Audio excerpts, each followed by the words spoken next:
ao Tropa da Happy Hour. O nosso primeiro palestrante de hoje é o Dr. Darko Kotorais. Ele possui graduação em Licenciatura em Ciências com menção em Biologia pela Universidade de Chile, mestrado em Ciências Biológicas com menção em Ecologia e Biologia Evolutiva pela Universidade do Chile também, e doutorado em Biologia Integrativa pela Universidade da Califórnia. Atualmente, ele é pesquisador associado na California Academy of Sciences e sua pesquisa está focada nos processos que geram a biodiversidade, especialmente em condições de isolamento. Tem interesse na biogeografia histórica dos organismos que vivem ao longo do Pacífico e em suas ilhas, particularmente observando os invertebrados terrestres de arquipélagos vulcânicos remotos e ilhas da Patagônia. En nombre del grupo, me gustaría darle la bienvenida al segundo Tropa da Happy Hour. Muchas gracias por aceptar la invitación. El tiempo de presentación es de 25 minutos. Doctor Kotorais, bienvenido. Bueno, muchas gracias también por la invitación. Muy feliz de presentar. No va a ser algo del Amazonas, sino que va a ser de otro lugar tropical del mundo, va a ser de Hawái. Así que espero que también les sea interesante. Lamentablemente no hablo portugués, así que la charla la voy a hacer en español.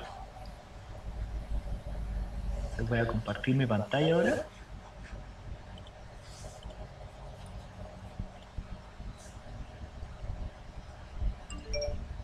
¿Logran ver la presentación?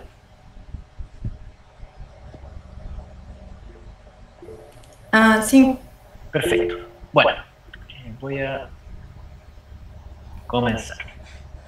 Bueno, lo que les voy a comentar hoy día es un estudio en el cual utilizamos como modelo a la radiación adaptativa de arañas tetragnata del archipiélago de Hawái para examinar cómo se inicia el proceso de radiación adaptativa, utilizando obviamente herramientas filogenómicas. Las radiaciones adaptativas son tal vez lo que yo considero uno de los fenómenos más espectaculares dentro de la evolución y corresponden a la diversificación de un gran número de especies en un tiempo muy corto. Y asociado a esa diversificación hay algún tipo de eje ecológico que permite la coexistencia simpátrica de especies en una misma región. Las radiaciones adaptativas ocurren en escalas temporales muy diferentes, algunas de decenas de millones de años, como los marsupiales en Australia, otras de cientos de miles de años, como los cíclidos en los lagos del este de África. Ocurre tanto en plantas como vertebrados e invertebrados en todo el globo, pero tienden a ocurrir usualmente en ambientes aislados, ya sea cimas de montañas, lagos, islas continentales e islas oceánicas. Y es por eso que lugares como las Galápagos, Hawái, concentran una gran cantidad de radiaciones adaptativas. Si bien se entiende bien o se ha estudiado bastante lo que caracteriza una radiación, los momentos iniciales, cómo se inicia esta explosión de diversidad, todavía están poco comprendidos. Darko? Sim. Licença. Eles estão falando para expandir a tela para ver a apresentação inteira. Perdão? Agora eu só sei aquilo de espanhol, gente. ¿Puedes compartir la pantalla? Darko, Porque... Darko, a ver aquí, tienes que ver la forma de, con F5 o algo así, ¿Sí? ver la pantalla como si estuvieras presentando, porque lo que vemos son las miniaturas a la izquierda y la pantalla al medio. A ver, ¿qué tal se ve ahora? ¿Se ve igual? Ya te digo, espera. No sé si alguien puede... ¿Pero clicaste ahí en presentar? Sí, lo acabo de cambiar. Ya, yo lo veo igual. Igual, ya, hagámoslo de nuevo. Entonces voy a dejar de presentar. Perfecto. Y ahora voy a volver a presentar, ¿ok? Entonces, pantalla completa. Tetragnata. Permitir.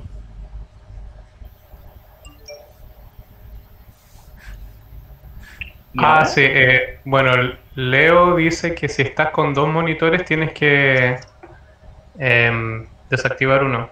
No estoy con dos monitores. ¿Se sigue viendo pequeño? Sigue igual.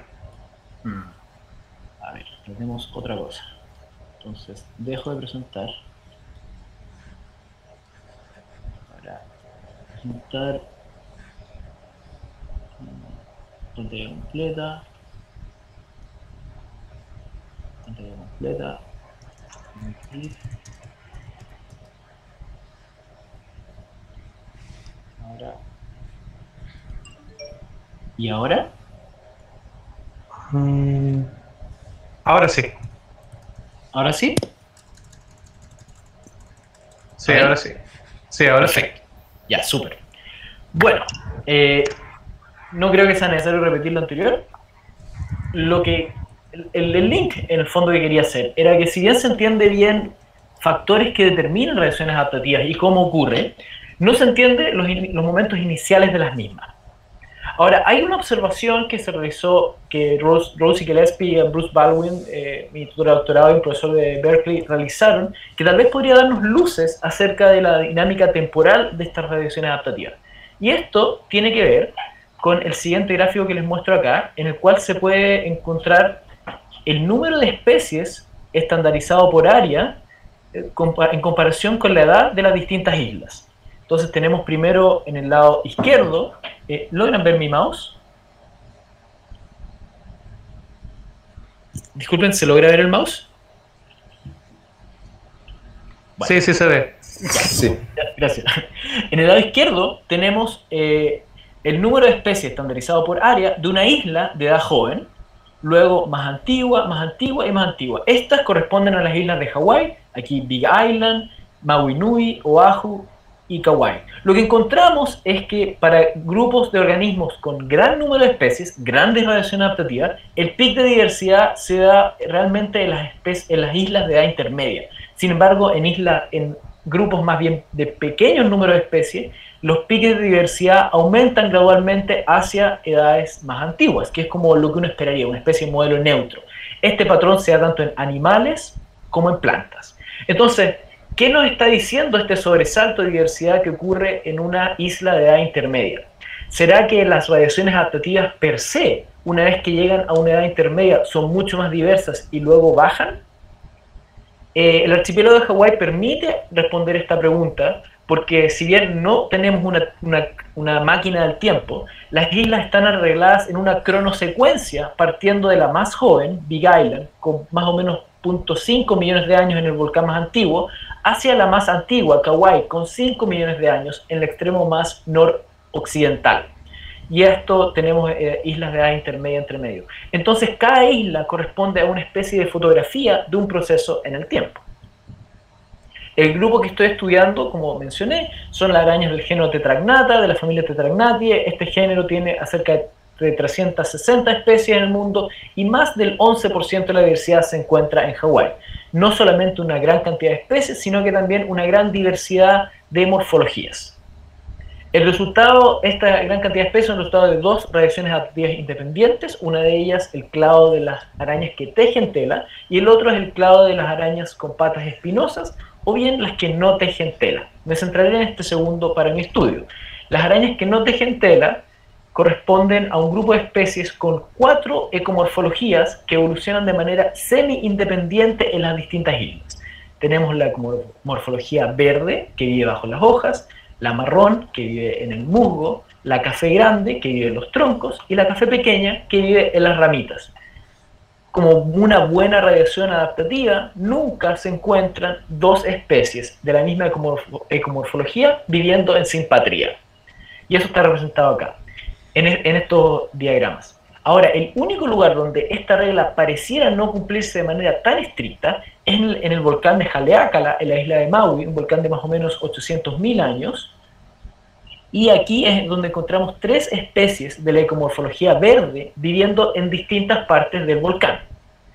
Estas arañas viven en zonas de altura, bosque más bien de tipo nuboso, y las especies que yo les menciono tienen la distribución que aparece en este mapa. Cada una de las especies, Brevignata, Huaycamoy y Macracantha, tienen una población en una parte distinta de Haleakala y una segunda población en otra isla o bien en otro volcán. Entonces, tratar de entender cómo se llegó a esta configuración podría dar luces sobre cómo se inician las radiaciones adaptativas. Notar que estas especies están estrechamente relacionadas. Si bien no hacen un clado recíprocamente monofilético, están muy estrechamente relacionadas.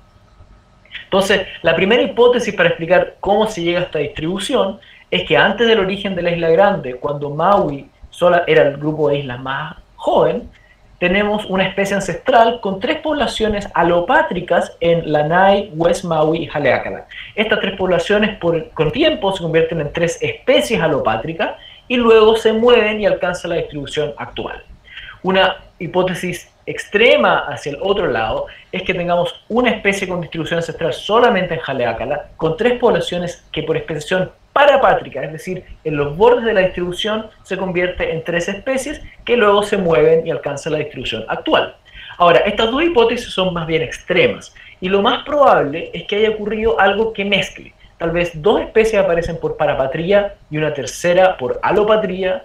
Tal vez todas las especies colonizaron todos los volcanes, pero solamente una especie domina el lugar y tiene una mayor contribución genética a esa población y es por eso que morfológicamente la identificamos como tal especie, o escenarios intermedios. Entonces, como pueden darse cuenta, para entender el proceso que da esta distribución, tenemos que hacer un estudio de genética de poblaciones para ver cuáles son los orígenes de colonización y cuáles son las direcciones de movimiento, y en cada una de las poblaciones, cuál es la contribución de potencial hibridización de las otras especies. Entonces, la aproximación que tomamos fue una aproximación de genómica, utilizando técnicas de próxima generación, Next Gen Sequencing, en particular utilizando captura de exones. Entonces, lo que hicimos se resume aquí.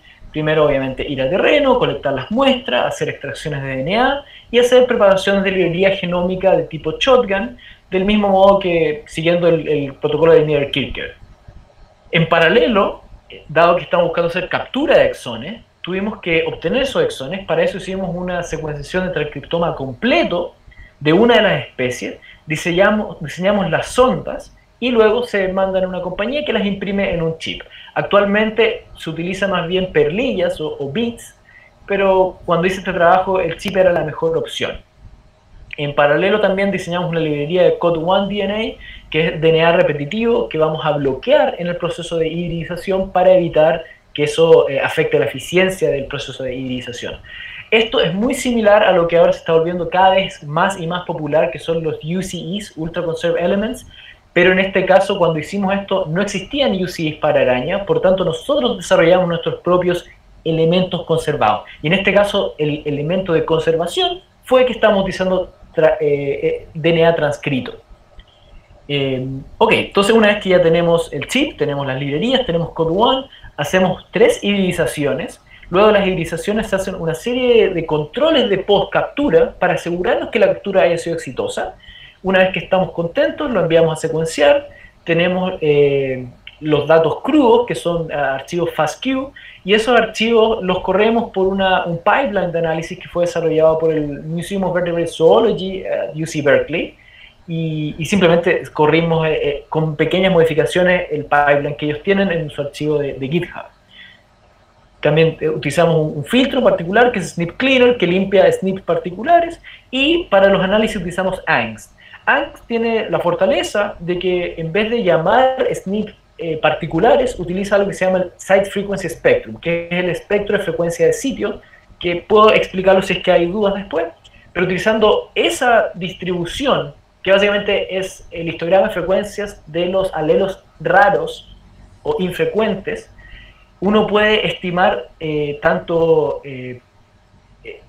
proporciones de admixtura o de hibridización, análisis de componentes principales, y también para contrastar eso llamamos SNPs propiamente tal y generamos redes de haplotipos, redes filogenéticas. Para contar un poco más de detalle, el arreglo que generamos, les dije, se basa en el transcriptoma de una de estas especies, y vamos a capturar 1.7 megabases correspondiente a casi 1800 ORF.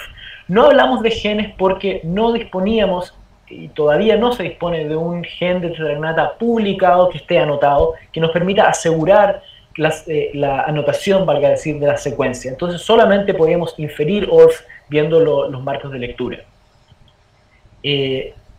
eso es el detalle respecto a la captura. Respecto a la irización, aquí un poco más de detalle. Tenemos todas nuestras librerías, ellas se juntan, se hace un pooling, y una vez que tenemos esta es como la alícuota de precaptura. La alícuota de precaptura se utiliza sobre una superficie. Recuerden que es un chip, no son perlillas, no son bits, y en estas perlillas están impresas las secuencias de DNA que vamos a utilizar para capturar.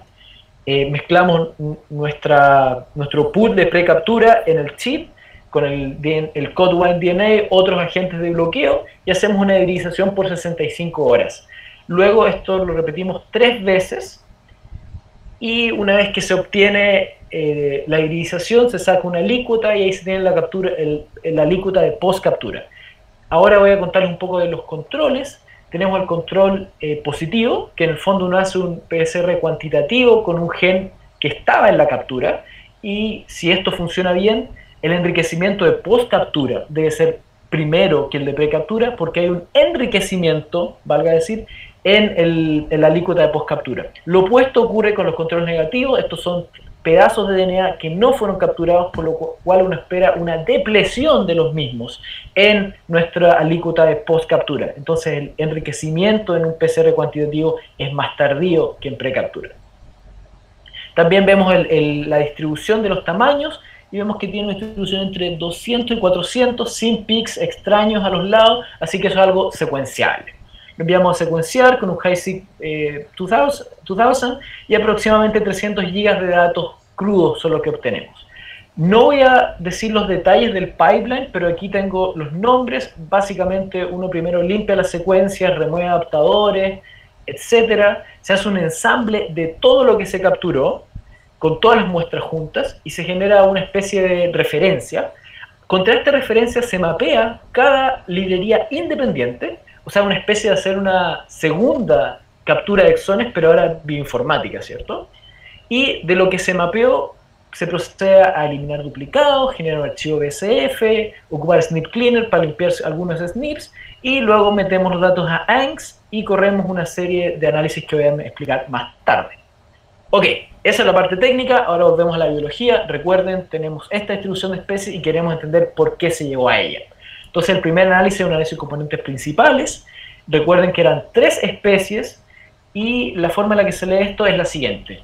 Como una reacción adaptativa bien portada, solamente esperamos una especie por sitio. Entonces aquí podemos ver que cada punto representa a un individuo y la forma del punto es la identidad de la especie dada por la localidad. El color corresponde a la identidad del individuo dada su identificación morfológica. Y en gris tenemos los juveniles, que son inidentificables en esta especie. Entonces acá encontramos la primera, por ejemplo en este caso tenemos círculos verdes, lo que significa que por localidad es brevignata y por morfología también es brevignata. Tenemos círculos grises, que significa por localidad es brevignata, pero son unos juveniles. Ahora, genéticamente se agrupan todos ellos, por lo tanto sabemos que es la misma especie. Ahora aquí tenemos la primera sorpresa, y que es que brevignata se separa en 2 grupos claramente separados en este espacio de componentes principales, uno de ellos correspondiente a la población de Maui y el otro a la de Big Island. Entonces, primera sorpresa, tenemos una especie críptica en las dos islas. Luego seguimos Macracantha, morfológicamente naranja, por la forma un cuadrado. Aquí tenemos cuadrados naranjos, cuadrados grises, que eran juveniles, y tenemos estos con forma de diamante y corresponden a sitios que no se habían colectado antes. Todo esto se agrupa en un solo clúster, por lo tanto tenemos unidad entre la especie. Interesantemente, en Macracantha, pese a que están 2 islas, no hay una diferencia genética tan fuerte como la que hay entre las 2 poblaciones de brevignata, o las 2 especies crípticas de brevignata, por lo que todo aparece junto. Y finalmente, con Guaicamoy, es azul y esperamos encontrarla con la forma de triángulo. Entonces tenemos triángulos azules, tenemos triángulos grises, todo eso es lo esperable, pero encontramos cuadrados azules. Un cuadrado azul corresponde a un individuo que morfológicamente es Guaicamoy, pero se encuentra en un lugar donde uno espera encontrar Macracantha. También hay círculos grises, lo que significa que morfológicamente es un juvenil, no podemos identificarlo, pero se encuentra en un lugar donde esperamos encontrar brevignata. Y todos ellos genéticamente se encuentran muy asociados. De hecho, si hacemos un análisis de componentes principales solamente Waikamoi, encontramos que se separa ahora su población de West Maui e East Maui, que son estos dos volcanes de acá, muy esperable, y que los individuos extraños se encuentran en East Maui. Entonces, o Haleakala. Entonces, la gran conclusión de acá es que en realidad Waikamoi es una especie que se encuentra coocurriendo con las otras dos, y eso es un resultado nuevo. Recuerden que estas son especies estrechamente cercanas, con la misma ecología, por lo tanto, si hay coocurrencia, una pregunta natural sería decir si es que existe hibridización. Para eso hicimos un análisis de admixtura, ocupando algo muy similar a Structure, pero es la versión como Next Gen Sequencing, que se llama NGS Admix, y aquí les marco en rojo dos poblaciones, Kipahulu y Lower Waikamoi, que son las poblaciones donde se encuentran efectivamente eventos de coocurrencia. Y como pueden ver aquí, en Kipahulu tenemos individuos coloreados como Waikamoi y otros como Macracantha, y en Lower Waikamoi, Brevignata y Waikamoi nuevamente, sin ningún porcentaje de hibridización. De hecho, si uno aumenta el número de potenciales poblaciones, esto se mantiene, asegurando que efectivamente no hay hibridización en estos individuos. Ahora, queríamos hacer un estudio alternativo para el cual no utilizamos Site Frequency Spectrum, sino que llamamos directamente a los SNPs, y aquí tenemos una red una red filogenética. Encontramos que efectivamente Brevignata, que se nos separaba en el análisis de componentes principales, nuevamente se separa, muy claramente, y las Brevignatas de Maui Nui son más cercanas a la especie de Maui Nui, se confirma. En el caso de Macracantha, que en el análisis de componentes principales aparecía como un solo clúster, aquí se nos separa en dos grupos, el de Lanai y el de Haleakala o East Maui, y en el caso de Waikamoi, que sabemos que están separados en West Maui y Haleakala, nuevamente se nos separa con un tronco común muy cortito. Ahora, interesantemente, los individuos que coocurren con las otras especies aparecen aquí y no aparecen como híbridos que tenderían a aparecer en esta red con una posición más bien intermedia. Entonces, utilizando otra metodología, encontramos nuevamente evidencia de la ausencia de hibridización. Ahora, para ir terminando, ¿qué es lo que aprendemos de todo esto? ¿Cuáles son las conclusiones? Lo primero es que lo que eran originalmente 3 especies se agrupan en 4 o 5 claramente linajes que son genéticamente divergentes. Además, las poblaciones de Brevignata de Maui y Big Island corresponden a lo que probablemente sean especies crípticas. En tercer lugar, Waikamoi es una especie con distribución amplia en distintos sitios en Haleakala, coocurriendo con las otras 2 especies, y no hay evidencia de hibridización entre estas 2 especies. Entonces, ¿cuál es el mensaje general? ¿Qué uno puede abstraer de todo? Generalizar de todo esto. Es que este trabajo está mostrando evidencia de distribución simpátrica de especies estrechamente relacionadas que comparten una misma ecomorfología y no hibridizan. La coocurrencia de especies con la misma ecomorfología en una radiación adaptativa inicialmente se pensó que no podía ocurrir. Sin embargo, estudios recientes que muestran que efectivamente pasa tanto en los anoles del Caribe como en los cíclidos de los lagos del este de África. Entonces, ¿qué es lo que creemos que está pasando aquí? Y este es el mensaje final. Es que inicialmente tenemos una isla en la cual hay un parche de hábitat, digamos bosque lluvioso, con nuestra especie. Esta isla volcánica crece, genera nuevos volcanes y generará, digamos, 4 parches de bosque. Estos 4 parches de bosque eventualmente se colonizan, tenemos 4 poblaciones de la misma especie, y con suficiente tiempo se convierten en 4 especies alopátricas. En la medida que la isla se vuelve más antigua, muchos de estos organismos podrán moverse dentro de la isla y tal vez sus áreas originales de distribución desaparezcan. Entonces se llegará a un momento de encuentro secundario. Y este encuentro secundario de especies ya definidas es lo que en este trabajo les he demostrado.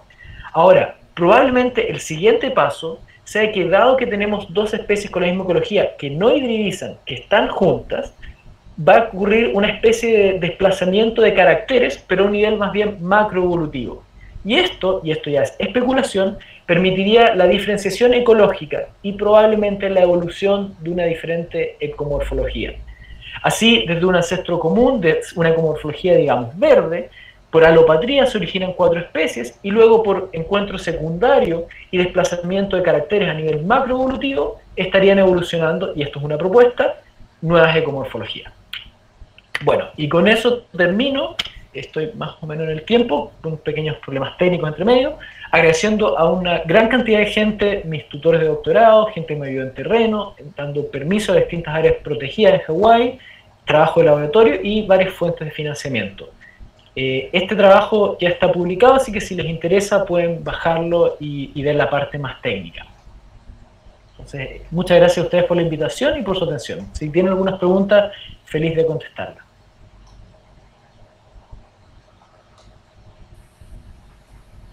Muchas gracias. Pessoal, tem perguntas para fazer? A gente tem um tempo ainda.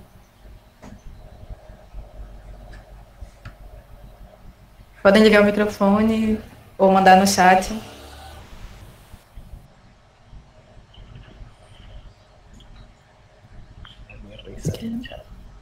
¿Hay algo en el chat? Que no quiero sacar la imagen.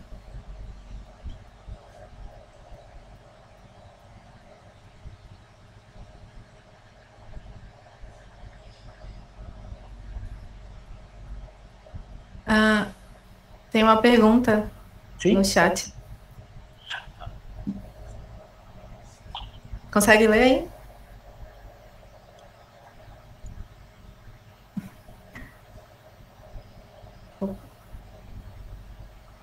Ya, la pregunta de Leonardo Souza es si es que encontré diferencias morfológicas.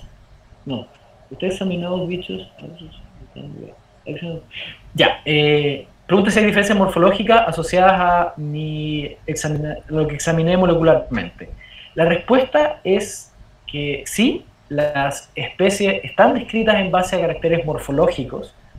Sin embargo, Brevignata, que era la que presentaba una población en Maui y en Big Island, morfológicamente ambas poblaciones son idénticas. Pese a que genéticamente son muy diferentes, si uno mira los caracteres diagnósticos, no hay diferencia. Eso no descarta que si uno mira con más cuidado, tal vez sí encuentre alguna diferencia, pero yo no las examiné.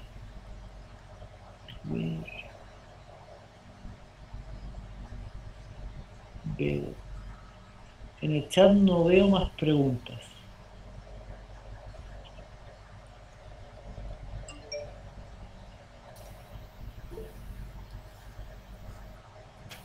Alguém quer fazer mais alguma pergunta?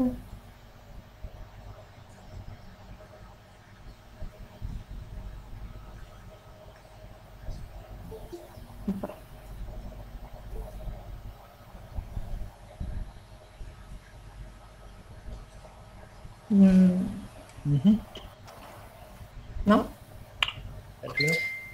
Bueno, muchas gracias. Acho que tem alguma pergunta ainda? Tem mais uma pergunta. Sí. Davis.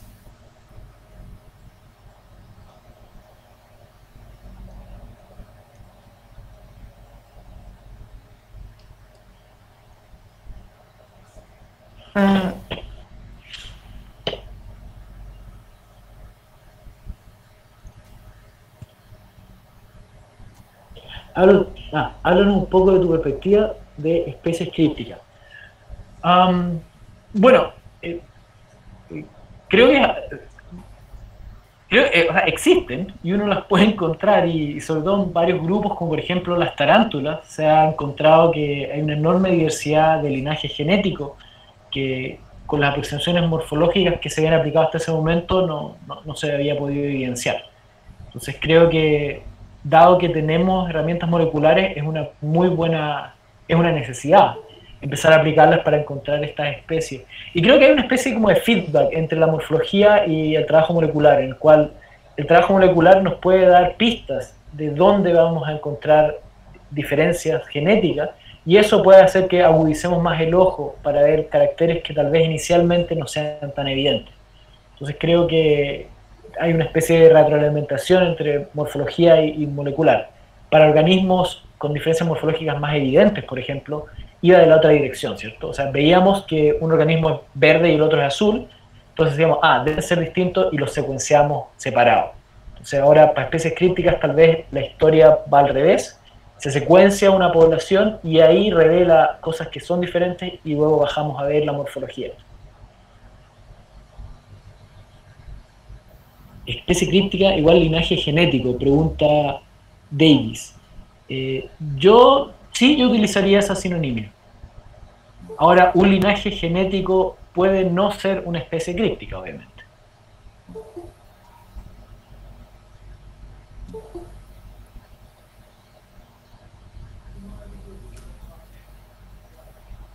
Bom,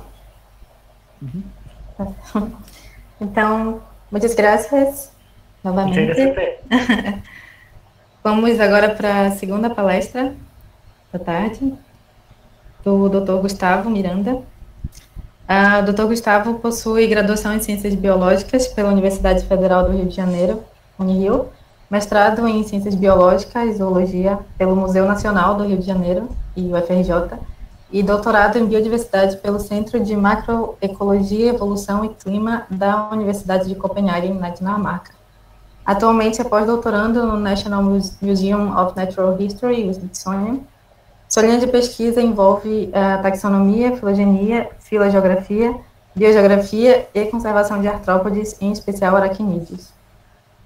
Suas atividades de pesquisa envolvem desvendar a diversidade morfológica e molecular da fauna terrestre, entender o relacionamento das espécies e identificar fatores ambientais que afetam a conservação de invertebrados terrestres e como mitigá-los. É pesquisador colaborador do Museu Nacional do Rio de Janeiro, do American Museum of Natural History e do Zoological Museum of Copenhagen. Seja bem-vindo, Gustavo. Obrigado, Cláudia. Obrigado pelo convite. Fico muito feliz e honrado de estar participando aqui dessa mesa de palestras. E vamos ver aqui se vai funcionar esse negócio. Você já está vendo a tela? Ainda não. Não. Peraí. Acho que agora foi. Está indo.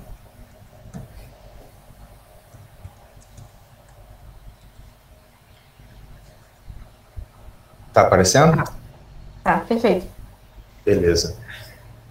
Bom, de novo, muito obrigado. Fico muito feliz de estar falando aqui com o grupo. Como Darko, eu não vou falar de um grupo especificamente amazônico, apesar de o grupo ser um grupo de estudo de artrópodes da Amazônia, mas eu vou falar de artrópodes e vou falar de artrópode que ocorre na Amazônia. Eu fui sucinto no meu título, onde eu mandei para a Cláudia, e depois eu me arrependi, por questão de espaço, depois eu me arrependi quando eu vi o título do Darko e da Gabi, que foram bem extensivos e mais descritivos, mas as únicas coisas que eu queria adicionar, que é o que eu vou falar, é filogenômica de amblipígios e esquizômidos, desafios, aplicações e perspectivas. Desafio e perspectiva bem brevemente e mais profundamente em aplicações, que são os estudos que eu venho fazendo com amblipígios e esquizômidos. Então, como a Cláudia falou, meu nome é Gustavo, sou pós-doutorando aqui no Smithsonian, e bem, para começar, a artrópoda, como a maioria das pessoas que estão nesse grupo aqui sabem ou trabalham com, é um grupo extremamente diverso, inclui insetos, crustáceos, aracnídeos, e se levar pancrustácea, inclui também tardígrados, onicóforos, e o grande desafio de estudar com esses grupos, além de eles serem mega diversos, é que tem muito pouco estudo genômico, né? Tem muito pouco estudo focando em alguns genes como no genoma completo. Se você não estuda um organismo modelo, como mosca, por exemplo, né, que é a Drosophila melanogaster, você não tem um genoma sequenciado e anotado com todas as informações bonitinhas com o qual você pode buscar informações e comparar e usar como referência para outros estudos. Felizmente, tem muitos grupos de artrópoda que já têm um conhecimento mais avançado, como esses exemplos aí na tela, tem Lepidoptera, Hymenoptera, até Onicófora e alguns grupos de aracnídeos já têm genomas sequenciados e anotados que pode ser usado para análise subsequente. Mas a maioria dos grupos de artrópoda não tem isso, e isso é um desafio que a gente vai ver durante a apresentação, que eu vou falar um pouco do desafio que pode ser não ter um genoma sequenciado e anotado para fazer análise de filogenômica, mas que tudo mesmo assim é possível se fazer análise de filogenômica, graças a desenvolvimentos tecnológicos de biologia molecular e bioinformática que se tem hoje em dia.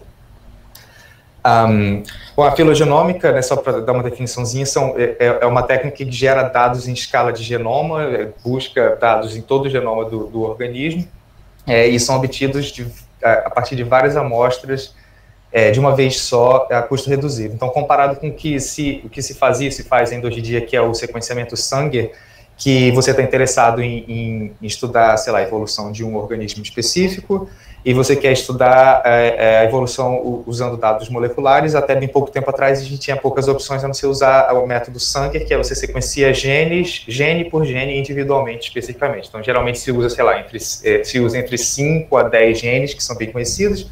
Você tem primers desenhados para aqueles genes, e você sequencia lá em cada maquininha de PCR, em cada termociclador, um gene.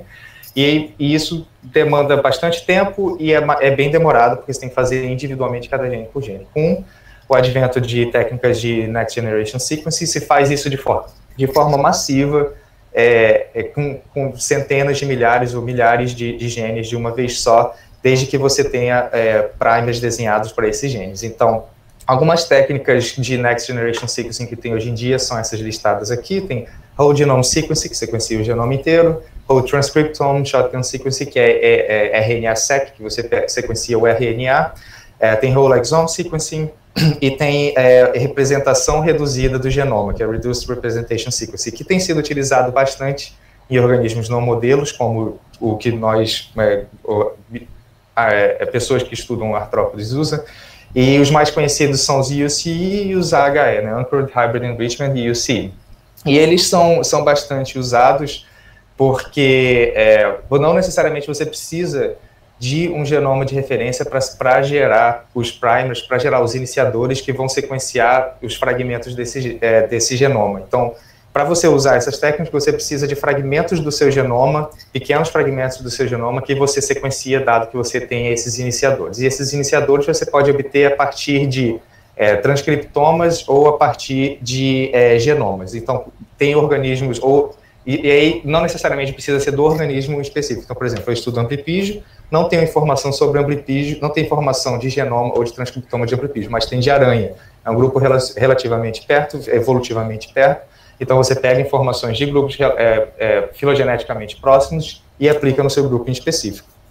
Como o Darko mencionou, os UCs têm sido amplamente utilizados hoje em dia, e essa técnica de representação reduzida é especialmente promissora porque você consegue utilizar não somente em animais coletados na natureza recentemente, você vai para o mato, coleta o seu bicho e leva para o laboratório para sequenciar, então você tem o material genético, o DNA fresquinho para você fazer as análises, que é perfeito, mas você também pode usar essas análises, pode usar esse tipo de sequenciamento em material histórico de coleção. Então, grande parte dos artrópodes são preservados em via úmida, ou seja, em etanol, na maioria das vezes, mas também formol e alguns outros grupos, por exemplo, de vertebrados, como aqui. Esses são alguns exemplos de museus pelo mundo. E o problema de manter material preservado em via úmida é que danifica muito o DNA. O DNA, quando a gente preserva de forma apropriada e já sequencia, você tem basicamente a sua sequência de DNA inteira completa, e é extremamente fácil de você obter qualquer parte desse genoma. Já quando o material vai para álcool 70 ou para outro tipo de meio líquido e fica a temperatura ambiente numa coleção, automaticamente o DNA começa a se fragmentar, e quanto mais tempo ele fica exposto à temperatura ambiente em álcool 70 ou outro tipo de líquido, o material vai se fragmentando cada vez mais. Então, quanto mais antigo o material, mais fragmentado é o DNA. E, por incrível que pareça, como eu estava falando sobre os novos tipos de sequenciamento, DNA fragmentado é o que ele precisa. Então, o sequenciamento de genoma reduzido necessita de fragmentos de DNA para fazer as suas análises. Então, quando você traz, por exemplo, um espécime novo do campo para fazer uma análise de UCI, um dos passos do laboratório é você quebrar esse DNA em pequenos fragmentos. Então, o material de coleção já é feito basicamente para isso. Então, dá um novo significado, ressignifica, essas novas técnicas estão ressignificando a coleção de história natural, principalmente para material preservado em meio líquido, E é bastante promissor, porque até bem pouco tempo atrás esses espécimes eram só usados para análises morfológicas e anatômicas, e agora até para análises moleculares eles estão servindo, o que é bastante promissor. Então, nesse sentido, eu vou falar agora de alguns projetos que eu estou desenvolvendo, que é com amblipígios e esquizômidos. Então, eu vou falar, amblipígio é um trabalho que está mais avançado, então tem mais resultados para mostrar. Em esquizômido, são resultados um pouco mais preliminares que eu estou fazendo com uma aluna que eu estou orientando, mas que também tem informações interessantes. Então, a primeira parte vai ser sobre amblipígio, a segunda parte é sobre esquizômidos. Só para situar todo mundo, quem não conhece, Amblipig é uma ordem de aracnida, né? Tem 5 famílias, 200 espécies, tem distribuição tropical. Esse bicho bem interessante aqui está na foto, lembra uma aranha, mas não é uma aranha, é um grupo próximo. Também tem 4 pares de perna, pé de pau raptorial.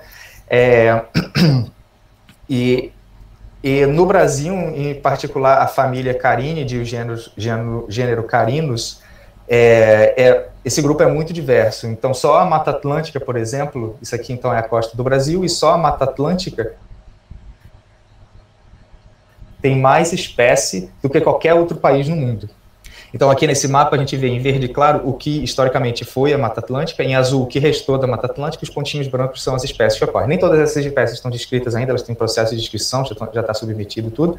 Então, são 23 espécies que ocorrem aqui nessa área, e é uma riqueza muito grande de carinos. E a Mata Atlântica em si, ela já é conhecida por ser muito diversa, e já se tem hipóteses, né, de diversificação da Mata Atlântica. Então tem é uma região muito rica de mariposas e borboletas, de lepidóptera, de répteis e de anfíbios, e a hipótese de diversificação dessa região é que no último máximo glacial as florestas se retraíram, então existiram ilhas de florestas, e as populações que se retraíram nessas ilhas de florestas, com o tempo especiaram. Quando as florestas se expandiram, essas espécies a distribuição dessas espécies se expandiram também, e hoje elas se encontram espalhadas por aí. E aí, quando eu vi essa diversidade de amblipígios nessa região, eu me perguntei se a origem dessa diversidade também ocorreu nesse máximo glacial, ou se foi algo mais antigo, porque amblipígios é um grupo muito antigo, né? Amblipig tem 300 milhões de anos, e a gente nem sabe quanto tempo esse grupo tá ali na Mata Atlântica. Então eu me perguntei qual a origem dessa diversidade, como essas populações conversam entre si, será que tem fluxo gênico, será que não tem fluxo gênico? Então eu fui para o mato junto com os colegas do Museu Nacional do Rio, Alessandro Jupone e Denis Pedroso. A gente coletou ali no Rio de Janeiro, Espírito Santo, Bahia, coletamos por toda a Mata Atlântica, populações para tudo que é lado, diferentes espécies, trouxe material para o laboratório para sequenciar elementos ultraconservados e tentar entender o histórico de diversificação do grupo. Na apresentação de hoje eu vou mostrar para vocês especificamente a análise que eu fiz de genética de populações e filogenia das populações e espécies que ocorrem na região montanhosa do Espírito Santo, que é uma espécie Carinos montanos, que ocorre nessas diferentes populações aqui, nessa RPPN Mata da Serra, RPPN Rio Fundo, Domingos Martins e Estação Biológica Santa Lúcia. E na Estação Biológica Santa Lúcia existe uma outra espécie que co-ocorre, que é chamada Carinus rusque. E aí eu queria entender primeiro, antes de fazer uma análise ampla para toda a Mata Atlântica, como em Carinos o fluxo gênico, se existe fluxo gênico entre populações e diferentes espécies, se existe hibridização e mistura. Então, eu coletei nessas populações que tem de distância que entre elas esses valores de 29, 13 e 42 entre as diferentes populações, e a altitude varia entre 900 até 1.150 metros. Então, é alto, mas nem tanto, mas queria saber se, por elas estarem isoladas nessa cadeia de montanhas, que é pequena, mas é uma cadeia de montanhas, se elas mantêm algum tipo de ligação. Eu coletei, então, nas diferentes populações, foram 14 espécimes na Mata da Serra, 4 na Rio Fundo, 10 na Domingos Martins, 9 na Estação Biológica Santa Lúcia. Então, a ideia é entender o relacionamento filogenético das populações e espécies, incluída na análise, e a genética de populações. Acho que eu estou falando um pouco rápido, tomar uma água aqui. Então, primeiro eu vou mostrar para vocês a relação filogenética entre as espécies e populações. Então, foi uma árvore gerada no IQ-Tree, então peguei lá, eu não estou mostrando os detalhes da parte laboratorial, porque eu imaginei que fosse ficar muito demorado, só vou mostrar já os resultados. Então, foram sequenciados 158 UCIs, Então, só para lembrar que isso foi usando como referência o que foi gerado para a aranha e extrapolado para o Amblypyge. Então, o que a galera usa para aranha, em aranha, eles obtêm milhares de genes, milhares de sequências. Então, eu obtive 158, que é um número bem menor que se você for olhar a galera que estuda aranha, que estuda Hymenoptera, que usa como referência o seu próprio genoma ou o seu próprio transcriptoma. Em Amblypyge, a gente usou o que se usa em aranha e extrapolou para Amblypyges, e mesmo assim foram 158 genes. Ao invés de usar 5, 6 genes, que é o que geralmente se usa, foi 10, 15 vezes maior quantidade, o que é bem legal, bem promissor. Então, o que eu obtive de relacionamento dos grupos aqui foi o seguinte: essas populações aqui mais proximamente relacionadas, de Domingos Martins com a Estação Biológica Santa Lúcia, mais proximamente relacionadas entre si do que qualquer outra, essas duas como grupo irmã da Mata da Serra, e esse clado aqui como grupo irmão da RPPN Rio Fundo. Incluídos na análise estiveram também Carinos Astures, que ocorre em Ilha Bela, que é ali em São Paulo, Carinos Potiguar, que é no Nordeste, Carinos Rusque e Brasilianos, que também são no Espírito Santo. Só para a gente entender melhor a distribuição, né, eu plotei, entre aspas, essa árvore aqui naquele mapinha que eu mostrei para vocês. Então, essa população aqui da Estação Biológica Santa Lúcia e de Domingos Martins são mais proximamente relacionadas entre si do que qualquer outra. Elas são grupo irmã da população de Mata da Serra e grupo irmã de todas as outras. A gente tem a RPPN Rio Fundo. O que para mim foi uma surpresa, que eu estava esperando meio que uma escadinha das populações por elas serem tão próximas, mas a RPPN Rio Fundo deu como um grupo separado, e o ramo é até relativamente bem longo. Comparado com os outros aqui. A partir disso, a gente foi para uma análise mais profunda e a gente extraiu polimorfismo de nucleotídeo único, SNPs, das sequências. Então, os SNPs eles são utilizados porque eles, a princípio, fornecem uma estimativa mais imparcial da diversidade genética, e eles são aleatórios no genoma, né? Então, eu usei uma pipeline bioinformática grande, e no final obtive 4.244 SNPs. Então, de todas as sequências que eu tinha de UCIs, eu peguei SNPs, todas as variações que todos os espécimes tinham em cada posição de base nucleotídica daquela sequência. É isso que está mostrando essa imagem aqui. Então, por exemplo, vamos dizer que esse aqui seja uma referência, eu uso essa como referência, qualquer mutação que eu tenha em espécime, ela é pegada como um polimorfismo. Só que como em Amblypyge a gente não tem uma referência, o que se faz quando se tem se você trabalha com um organismo como esse, e outras pessoas já fizeram também, não é uma novidade, é você pegar um indivíduo da sua população que tem a maior quantidade de contigs, a maior quantidade de UCs, de sequências, você usa ele como referência e você compara todos os outros indivíduos nessa referência, e aí você tem os seus SNPs. Então, o que foi usado como referência é esse que está apontado aqui com uma seta laranja, por isso que ele tem a maior profundidade de leitura, ele tem a profundidade de alelos também maior de todos, e os outros é comparado com ele. Então, a gente tem profundidade de leitura variando desde valores pequenos aqui, como 3, 4, 5, até valores bem grandes, expandido até 40, e a mesma coisa para a profundidade dos alelos e do genótipo dos indivíduos. Como o Dark mostrou para vocês, eu também fiz uma análise de PCA para ver os clusters dos SNPs com relação ao que a gente já impôs, né? Então, o conhecimento pré-concebido que a gente tinha antes eu conheço essas espécies e eu conheço essas populações, indivíduos que vieram de cada uma dessas localidades. Será que geneticamente eles também se agrupam em diferentes clusters? E o que a gente obteve foi o seguinte: Mata da Serra se juntou, os indivíduos dessa população de Mata da Serra, que é daqui, se juntou aqui. Entrou um áudio aqui. Domingos Martins e Estação Biológica Santa Lúcia se juntaram nesse lado. O RF, que é o RPPN Rio Fundo, ficou aqui num cluster junto com as outras espécies, que é um negócio meio estranho, mas que a gente ainda não sabe se é efeito de missing data ou se é algum efeito real dessa população. O que é interessante é que essa espécie que a gente está estudando aqui, que tem essas diferentes populações, que é Carinos montanus, ela tem uma morfologia bem particular, porque ela é a única dessa região, única do Brasil, inclusive, que tem, que tem características morfológicas únicas, que são cerdas clavadas em todo o corpo, a perna sensorial que os amblipígios têm para andar, os primeiros segmentos são super alongados, então você vê um Carinus montanus, você sabe que ele é diferente.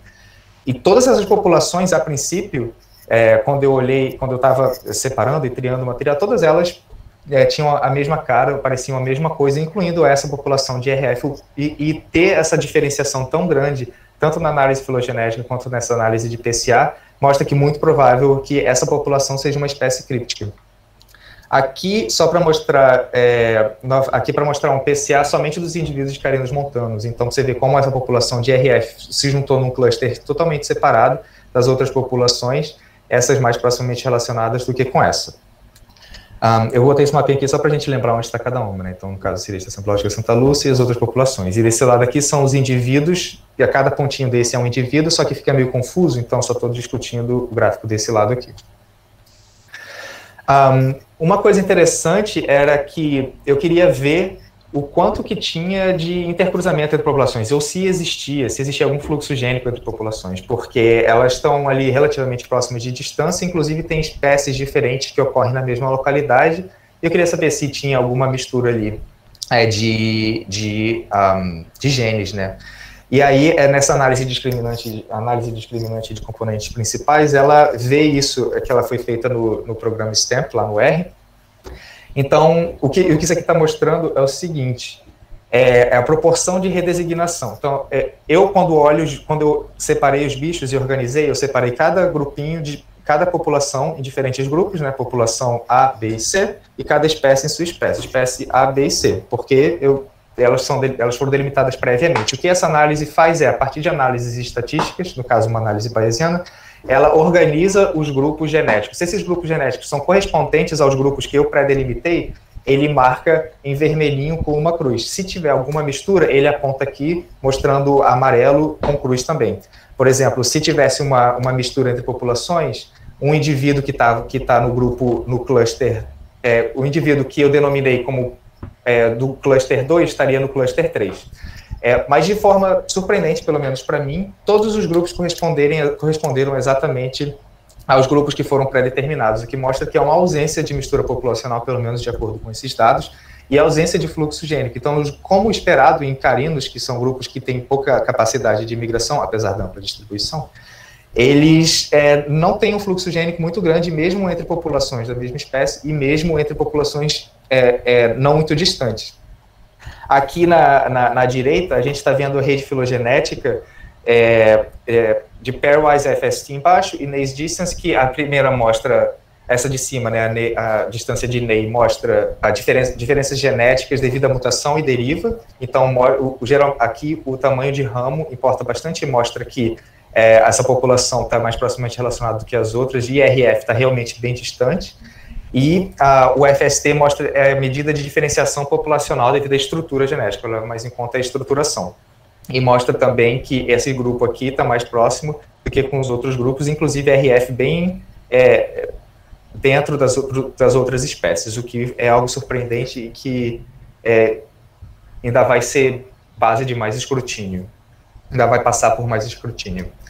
Aqui é só uma forma da gente visualizar essa distância de Ney, numa forma de heatmap, e para a gente ver que as diferenças entre essas...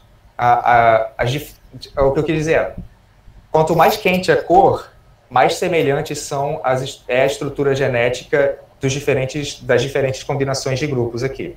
Quanto mais fria a cor, então quanto mais vermelha a cor, mais semelhante, e quanto mais clara a cor, quanto mais fria a cor, ao contrário, desculpa.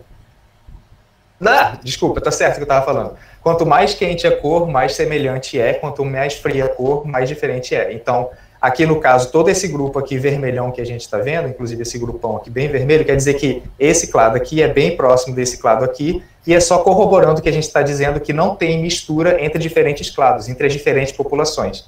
Então, essas populações aqui não são tão mais proximamente relacionadas às populações aqui, mas sim a si mesmas, mais proximamente relacionadas a si mesmas. E esse heatmap está mostrando isso, o grau de semelhança, e mostrando o quão independente e separadas são as diferentes populações. Então, só para delinear os próximos passos, o que eu quero fazer é detalhar as populações, porque dentro de cada população existe um pouco mais de detalhamento que eu quero ver se há diferenças ou semelhanças. Eu vou datar também a análise para ver quando ocorreu essas diferenciações e aumentar a amostragem para o resto da Mata Atlântica para entender como ocorreu essa diversificação no bioma como um todo, usando esse organismo como modelo. Indo agora para a parte do esquizômida, que é uma parte menor mesmo, bom que a gente já está perto do final, só falar um pouquinho de esquizômidos. Esquizômidos são um grupo bem interessante, que eles são bem pequenininhos, vivem no folhiço também, da floresta. Tem tipo 2 a 3 milímetros, então eles são minusculinhos, só tem 2 famílias, 305 espécies no mundo e são tropicais. Para vocês terem uma noção do endemismo deles, isso aqui é um exemplo de uma cadeia de montanhas na África, que cada topo de montanha tem uma espécie, porque são grupos extremamente dependentes de umidade, são grupos que não conseguem migrar muito bem, que eles são pequenininhos. Então, uma vez que eles alcançam um local que seja um local que eles estão adaptados com o microclima, eles ficam e não migram, e com o tempo eles acabam se tornando endêmicos da localidade. O projeto que envolveu a aluna Rowan French, que é da Universidade de Alberta, foram esquizômidos de Madagascar, que é muito pouco conhecido. Existem só 3 espécies conhecidas dessa ilha, e a gente teve acesso a um material bem legal, que é do California Academy of Science, até, que é a instituição dos nossos 2 colegas que estão palestrando hoje, e aí a ideia foi explorar morfologicamente e geneticamente a diversidade do grupo. Nós também usamos Ultra Conserved Elements, e nesse caso foi bem interessante, porque todo o material é material de coleção, nenhum material foi coletado recentemente, é tão antigo quanto 1995, se não me engano, mais antigo. Então, de um bichinho que é de 2, 3 milímetros, a gente extraiu 2, 3 perninhas, pegamos 2, 3 perninhas do bicho, maceramos, extraímos DNA e conseguimos obter a amostra genética, que nesse caso foram 163 genes, o que é bem legal para um grupo que é muito pouco conhecido. Essa árvore aqui foi tirada é uma árvore de máxima verossimilhança gerada no Rexamel. Aqui a gente tem a topologia da árvore e está plotado no mapa para a gente ver os clusters que se formaram na topologia. Existem alguns outliers e a gente ainda está em processo de análise, mas são resultados bem promissores, principalmente porque é um grupo que não é muito conhecido, é um grupo que todo o material foi utilizado, material de coleção, de museu, nada foi coletado recentemente. E é uma ilha que é muito interessante biogeograficamente também. Vocês vão ver, a gente vai aprender mais agora com a Gabi, que vai falar das formigas já na ilha. Então, é um lugar muito rico de biodiversidade e que ainda precisa de muito estudo, e a gente pretende contribuir para isso usando os esquizômidos. Então, a gente ainda vai aumentar a amostragem para a África continental e Austrália como outgroups, porque, a princípio, tem uma relação dos grupos que tem lá. A gente também vai fazer a datação da análise e vai incluir genética de populações para algumas populações em específico que são mais proximamente relacionadas. Então, só para finalizar perspectivas aqui e botar em contexto isso tudo, a análise filogenômica hoje em dia é algo muito, muito promissor, porque a gente pode incluir tanto material fresco quanto material histórico, e não está cada vez barateando mais, e a gente pode responder perguntas tão amplas quanto a evolução de um grupo que é amplamente distribuído, quanto local, como filogeografia e genética de populações de uma área pequena. Então, é promissor tanto do ponto de vista de aplicação evolutiva, filogenética, quanto do ponto de vista de uso de material de coleção. Inclusive, tiveram estudos recentes que utilizaram material líquido que estava preservado em via úmida, em coleção, com mais de 100 anos preservado. A quantidade de genes que foram sequenciados foram pequenos, bem menor do que materiais mais recentes, mas mesmo assim você consegue colocar aquele bicho que está lá, que muitas vezes até já mais no ambiente natural, pega um bicho que está lá preservado e consegue colocar ele no contexto evolutivo, no contexto de dinâmica de populações, o que é bem, bem legal. E com isso eu gostaria de agradecer agências de financiamento, agências que ajudaram com permissões de coleta, e agradecer a atenção de todos vocês, e estou aberto a perguntas caso alguém tenha alguma dúvida. Obrigado.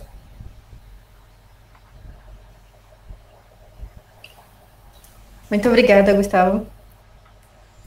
Muito interessantes as palestras. Obrigado.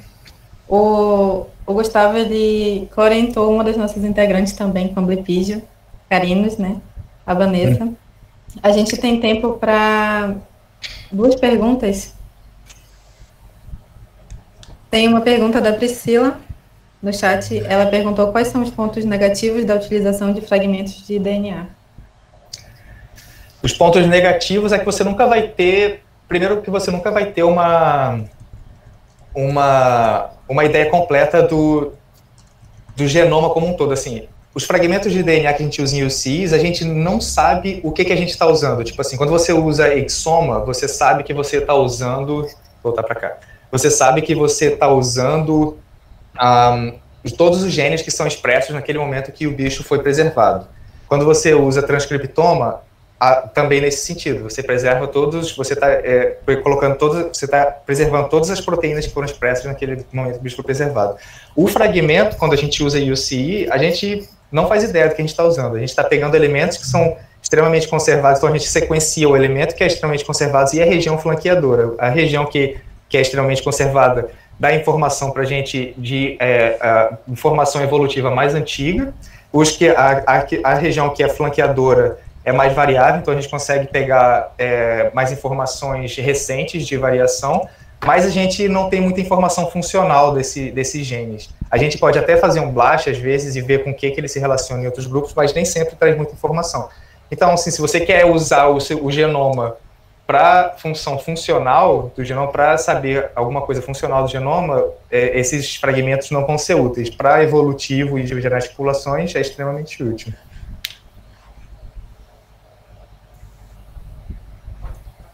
O Guilherme queria fazer uma pergunta. Uhum.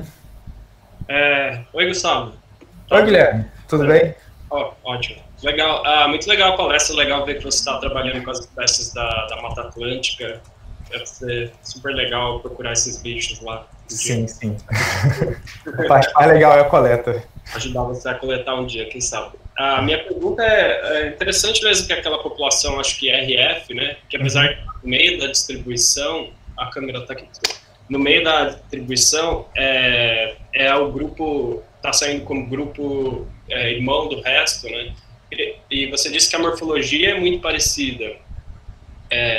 Eu queria saber se tem alguma característica dessa região RF, se a montanha ali é mais alta. Não consegui pegar essa informação, se tem uma variação de altitude, mas será que ali é mais alta, ou tem alguma coisa que leva... Alguma coisa que você pensa que pode ser um motivo? Então, o motivo aparentemente é histórico, né? Aquele grupo ali parece que já se separou há muito tempo. Aquela região aparentemente também não tem nada de muito especial. Inclusive, eu coletei lá e é extremamente antropizado, sabe? É uma fazenda e tal. É um pouco mais alto do que as outras, mas é tudo na montanha, então a diferença ali entre um lugar e outro é de 100, 150 metros. Então, assim, da localidade não tem nada visível que seja de diferença de altitude ou de diferença de ambiente que justifique essa diferenciação tão grande. Provavelmente alguma coisa histórica. Eu vou fazer também uma análise de modelagem de distribuição para o passado e ver quais foram as modificações de floresta naquela região para ver se de repente teve alguma coisa louca que aconteceu ali nos últimos glaciais ou antes daquilo, porque aparentemente não tem nada que justifique essa diferença. Uma outra coisa que me deixa um pouco com a pulga atrás da orelha é com relação aos próprios dados em si. Eu quero investigar para ver se de repente missing data está influenciando de forma negativa ali essa análise e para ter certeza de que a princípio os dados são bons, mas ter certeza que os dados não estão influenciando de forma negativa alguma análise, alguma especiação espúria, alguma coisa do tipo. Entendi. Legal, obrigado. Nada. A gente tem mais algumas perguntas no chat, mas em respeito ao tempo da Gabi, eu vou pedir para tu responder por lá, tá bom? Sem problema. Muito obrigada de novo, Gustavo. Nada. Nossa próxima palestrante é a Gabriela Camacho. A Gabriela possui licenciatura plena e bacharelado em Ciências Biológicas pela Universidade Federal de Uberlândia. É mestre em Entomologia pela Universidade Federal de Viçosa e doutora em Entomologia pela Universidade Federal do Paraná, trabalhando com sistemática e filogenômica de formigas ectaheteromorfas. Atualmente, ocupa o cargo de pesquisadora pós-doutoranda pela California Academy of Sciences, em um projeto financiado pela National Science Foundation, que visa entender a diversidade filogenômica de formigas em Madagascar.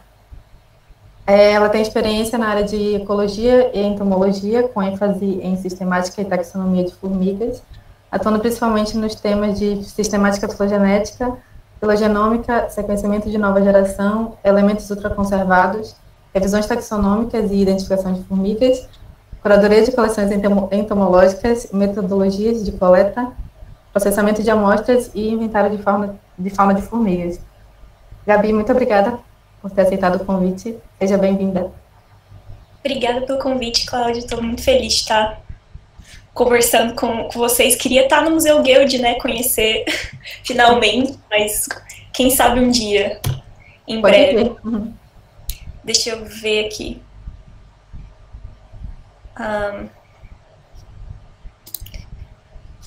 Esse negócio de apresentar no Zoom, no Google, é muito estranho, porque você fica falando sozinho, olhando para sua tela, né? Mas se eu fizer muitas caras feias, vocês me perdoem.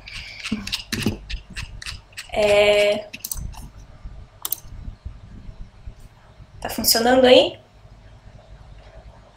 Mais ou menos, a gente não está conseguindo ver a apresentação inteira. Eu acho que foi o problema do Darko.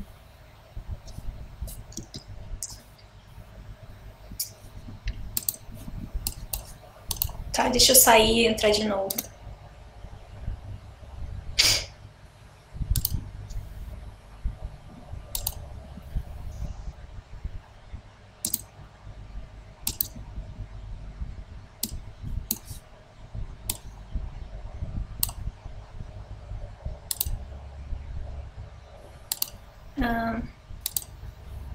E agora? Agora sim. Ok.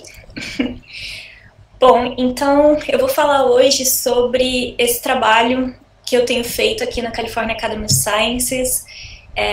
Infelizmente não são formigas do Brasil, mas de um lugar bem legal, de Madagascar, que a gente está usando uma abordagem filogenômica para, na verdade, ver padrões de diversidade e endemismo de formigas, né? Não só a relação que as espécies têm entre uma e outra, mas como elas se distribuem num contexto espacial. Então, essa é uma abordagem um pouco diferente, que está sendo bem legal poder trabalhar. E isso porque, quando a gente fala de diversidade, a gente usa muito o número de espécies, né, que estão numa região. E para formigas, a gente tem um inventário bem legal ao redor do mundo, do número de espécies de formigas que ocorrem em diferentes áreas do mundo, e os trópicos, com certeza, são as regiões que têm a maior diversidade, né? Aqui nesse mapa, nesse gráfico, a gente pode ver que as cores mais quentes são as cores com maior número de espécies, e os trópicos estão, com certeza, com maior número de espécies, né? Muitas espécies na Amazônia, aqui no Pará, né? E, como vocês podem ver, Madagascar também é uma região que tem um altíssimo número de espécies de formigas. E Madagascar é uma região muito interessante, que tem paisagens muito interessantes e muito diferentes, e que pode dar pra gente uma visão legal desses padrões de diversidade de formigas. Mas diversidade não é apenas sobre espécies, né? A gente pode incluir outros fatores quando a gente pensa em diversidade de qualquer grupo, e de formigas também, que é o fator filogenético. Então, se a gente tem numa área A, aqui num plot A, e num plot B, o mesmo número de espécies, a gente tem 6 espécies aqui e 6 espécies aqui, mas são espécies diferentes. Então, a diferença entre as espécies é uma coisa que a gente pode levar em consideração quando olhando a diversidade desse lugar. Então, como essas espécies se relacionam entre si, também pode ser considerado na nossa análise. E aí, a gente pode ver qual que é a diversidade filogenética, não só a riqueza de espécies, né, a diversidade em número de espécies, e a composição, mas também a diversidade filogenética que a gente pode ter nesses lugares. Então, se eu olho aqui o plot A,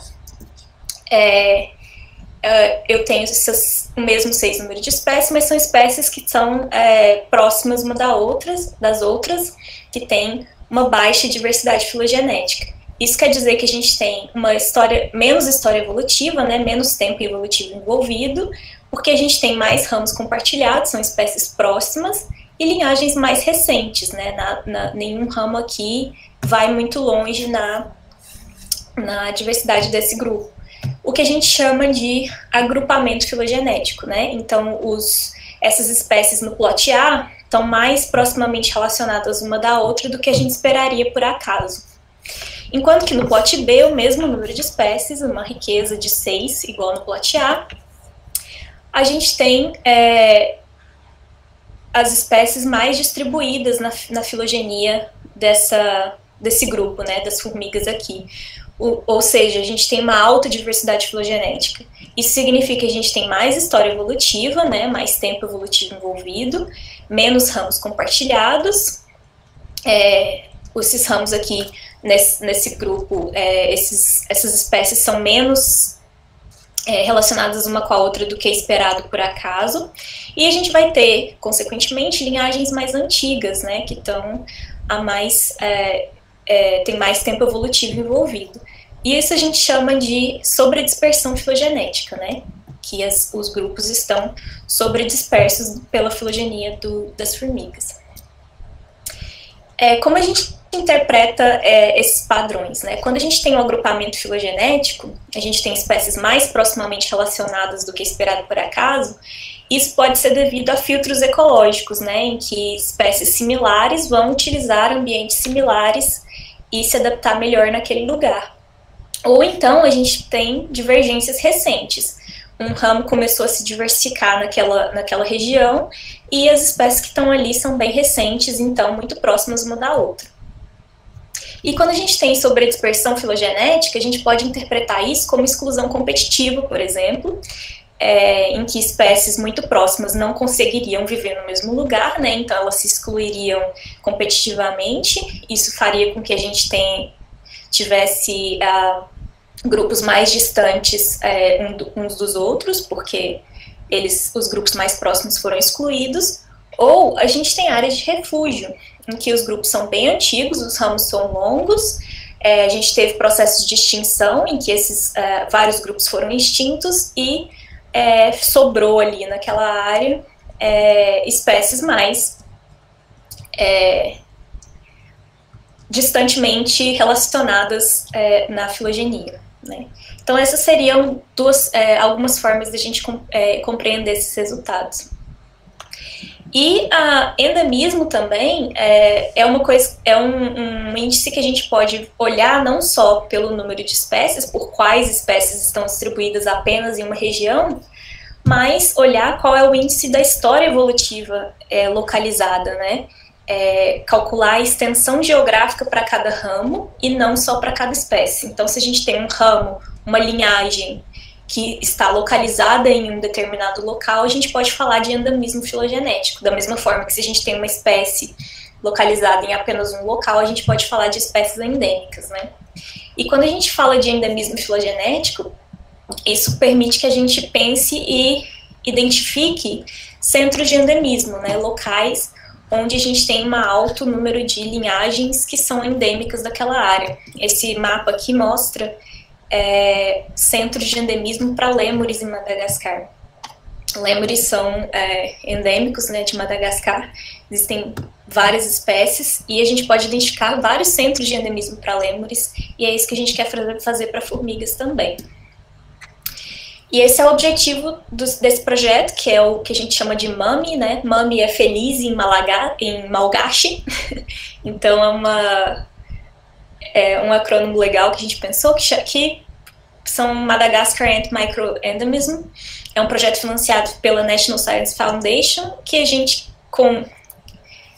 né, sou eu, a doutora Bonnie Blamer, doutora Carol Loss, no Instituto Nacional de Pesquisas da Mata Atlântica, e o Dr. Brian Fisher, aqui da California Academy of Sciences, que a gente está querendo entender e descrever os padrões de riqueza, diversidade e endemismo filogenético de formigas em Madagascar, identificar centros de diversidade e endemismo importantes para a conservação de artrópodes terrestres, né, usando formigas como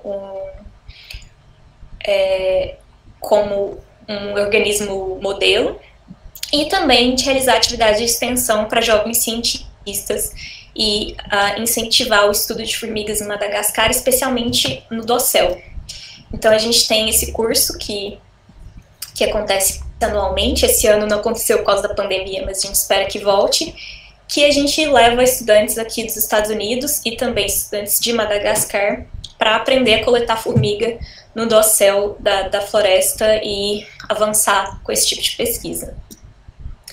E por que Madagascar, né? Madagascar é um lugar para a gente estudar que é muito interessante, porque é uma ilha que tem uma alta diversidade de hábitats, né? A gente tem vários hábitats diferentes ao redor da ilha, numa escala pequena, né? É um continente muito pequeno, praticamente, numa longa história de isolamento, né? Madagascar está isolado das grandes massas continentais há muito tempo.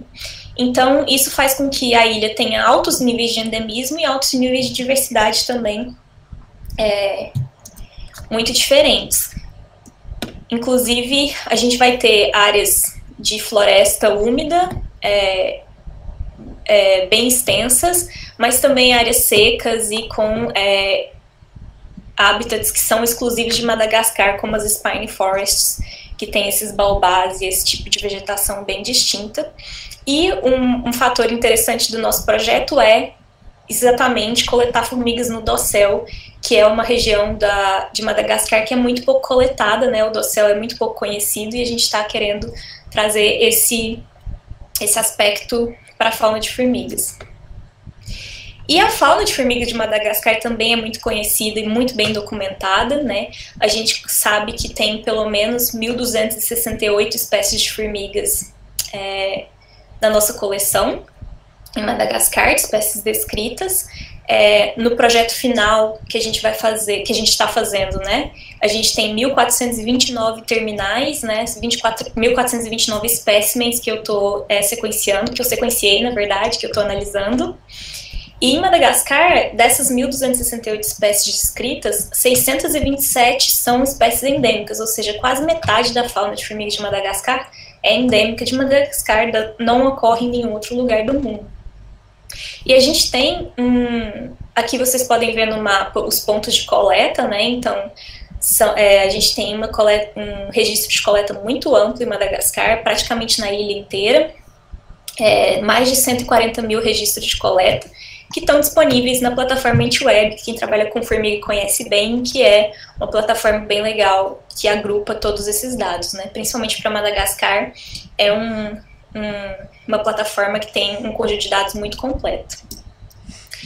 E como eu não ia resistir mostrar foto de formiga, só para mostrar para vocês alguns grupos que ocorrem em Madagascar, como por exemplo Terataner e Melissotarsus, que são formigas que ocorrem em outros locais também do mundo. E Madagascar tem 9 gêneros endêmicos de formigas, entre eles Malagidris aqui e Vitsica. E para gerar uma filogenia, a gente está usando dados filogenômicos, como o Gustavo já explicou, sobre o CIS, eu não vou entrar em detalhes, mas a gente usa também os elementos ultraconservados.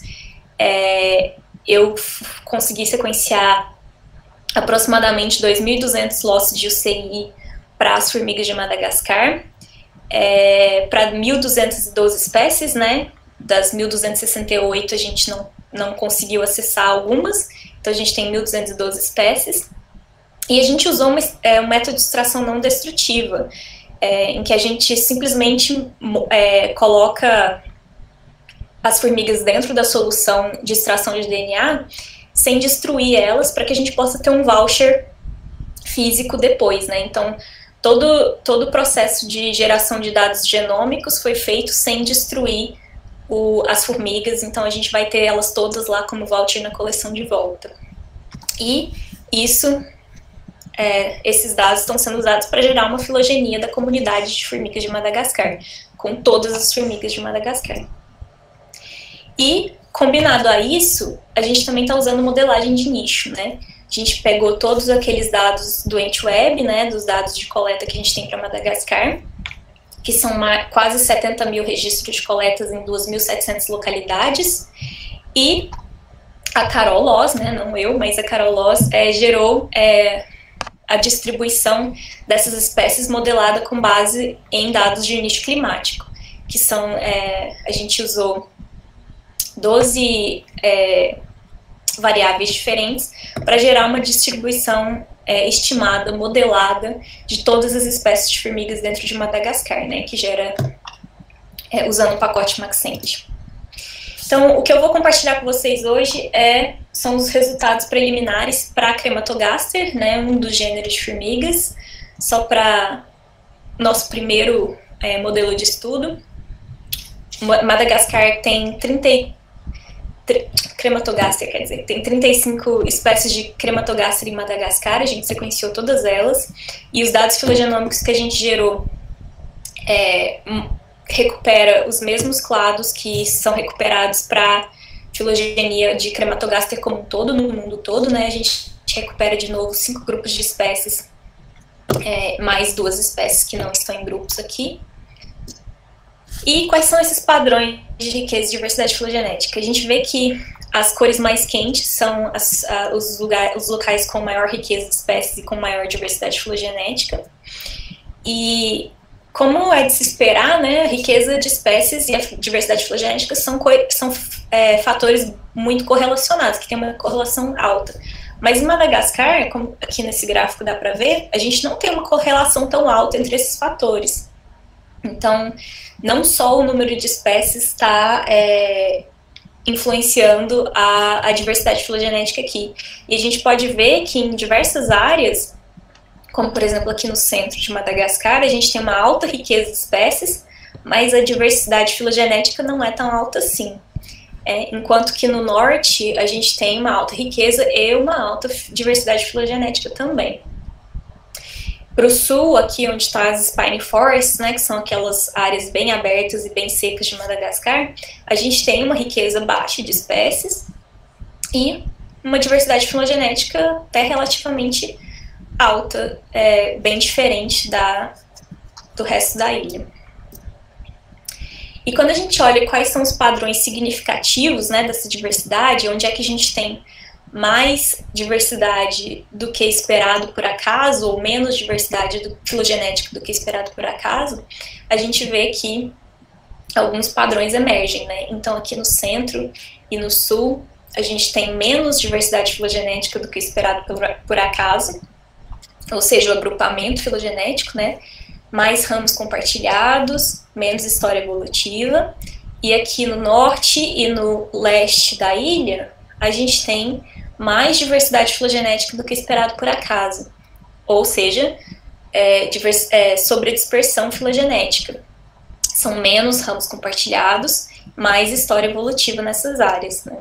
Da mesma forma, quando a gente olha a diversidade filogenética relativa, a gente vê que no centro aqui, em azul, e no sul, quase nos mesmos locais que a gente tem agrupamento filogenético, a gente tem muitos ramos curtos, né? Como eu expliquei para vocês, isso é um padrão comum de ser encontrado. Mas para as áreas com sobredispersão, esse padrão não se sobrepõe tanto assim, né? Aqui no leste a gente tem uma alta representação de ramos longos, mas aqui no norte não.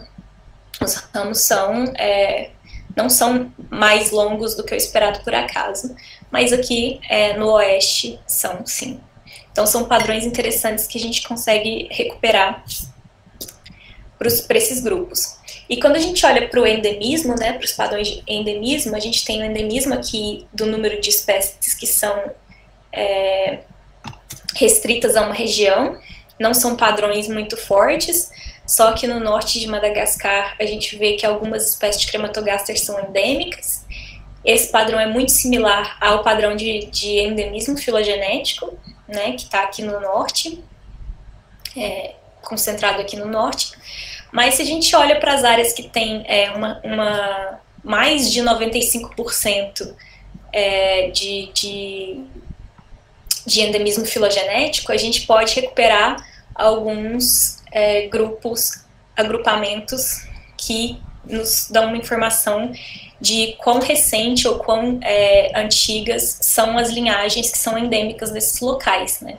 Então, para essas áreas aqui que estão em verde, azul e vermelho na ilha, a gente tem centros de endemismo para Queimatogaster em Madagascar. Então, aqui em vermelho, a gente pode ver áreas de neoendemismo, ou seja, áreas que têm muitas espécies endêmicas, que são espécies recentes, né? Provavelmente que surgiram por isolamento reprodutivo ou por hibridização. Aqui em azul, a gente tem centros de endemismo, que são centros de paleoendemismo, ou seja, de espécies que estão localizadas, linhagens localizadas apenas ali, provavelmente linhagens que eram amplamente distribuídas antigamente e agora estão restritas a esse local. E em verde a gente tem as áreas que têm endemismo misto, ou seja, uma mistura de ramos longos e curtos, maior do que esperado por acaso, né, significativamente alto número de ramos longos e curtos, que é uma mistura, né, de linhagens paleo e neoendêmicas. E se a gente olha, né, esses centros de endemismo, quão similares eles são uns aos outros, a gente recupera alguns padrões. Isso aqui não é uma filogenia, né, é só um dendrograma, mostrando quão similares cada um desses quadradinhos é um ao outro, e quão similares eles são entre si. Então a gente pode ver que as mesmas cores aqui mostram centros de endemismo para Queimatogaster em Madagascar. E a gente tem pelo menos 5 desses centros de endemismo que são diferentes um do outro para Madagascar.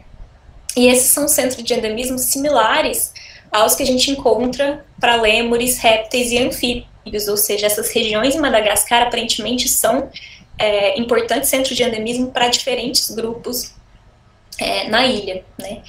Mas a notícia preocupante é que muito pouco desse centro de endemismo se sobrepõe com vegetação original, que ainda não foi depredada, né? Apenas 17% da área desse centro de endemismo estão sobrepostas com a vegetação original, ou seja, a gente já perdeu bastante dessa diversidade. Lembrando que essa distribuição é estimada, né, com dados de modelagem, então a gente já perdeu muito desse endemismo e dessa diversidade, e desses 17%, apenas 50% dessas áreas estão sob proteção. Então a gente ainda vai perder muito mais se a gente não começar a proteger essas áreas em Madagascar. E um outro fator interessante também é que a gente consegue achar padrões de relação dessa diversidade filogenética e desse endemismo em relação à altitude e a regiões montanhosas, né? Aqui só um mapa da ilha mostrando diferentes altitudes, do verde para as áreas em azul são as mais elevadas, e aqui esses polígonos mostram as regiões que são consideradas montanhosas em Madagascar, e o que a gente encontra é que nas áreas com maior elevação, maior altitude, a gente tem uma concentração grande de ramos curtos, né, em Madagascar, ou seja, uma diversidade filogenética menor do que o esperado por acaso, enquanto que em áreas mais baixas, mais ao nível do mar, a gente tem uma diversidade filogenética maior do que o esperado por acaso. Enquanto que, para as áreas de endemismo, as áreas de neoendemismo estão em altitudes maiores do que a gente espera por acaso, e as áreas de paleoendemismo estão em altitudes menores do que o esperado por acaso, né, valores significativos. As regiões de neoendemismo, 70% delas estão localizadas em regiões montanhosas, e 49% das áreas de paleoendemismo estão localizadas em áreas em regiões montanhosas. Então as montanhas têm uma função muito importante em preservar esse centro de endemismo em Madagascar. Aqui só falando da similaridade, né, desses padrões também para lêmures, para anfíbios e para répteis em Madagascar, que tem uma diversidade muito interessante e muito única desses animais.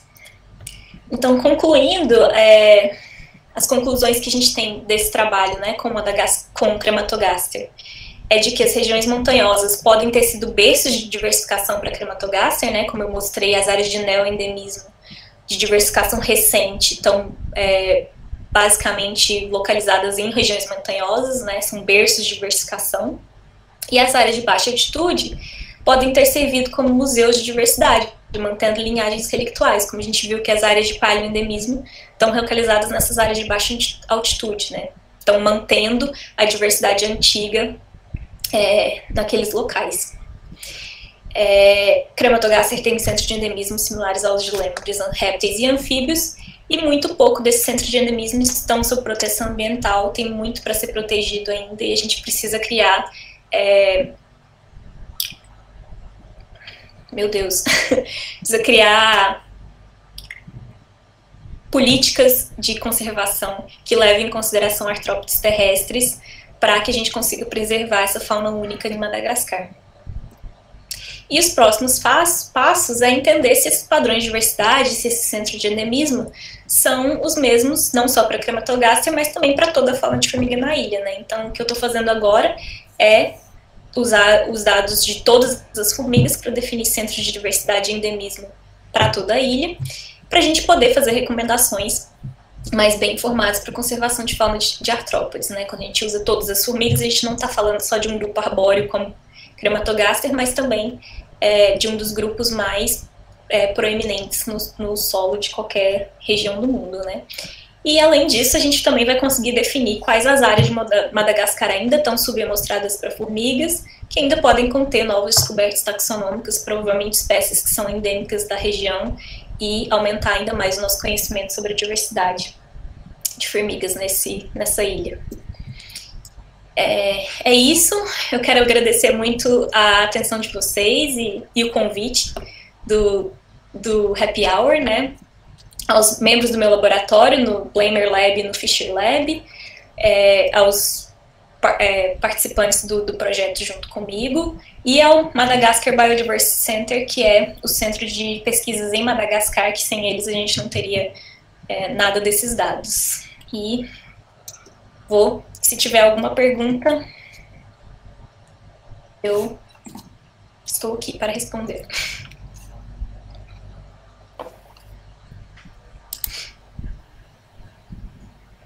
Muito obrigada, Gabi.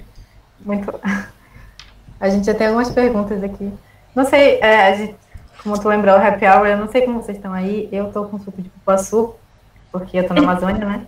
E está especialmente quente aqui. Gustavo, queria fazer uma pergunta?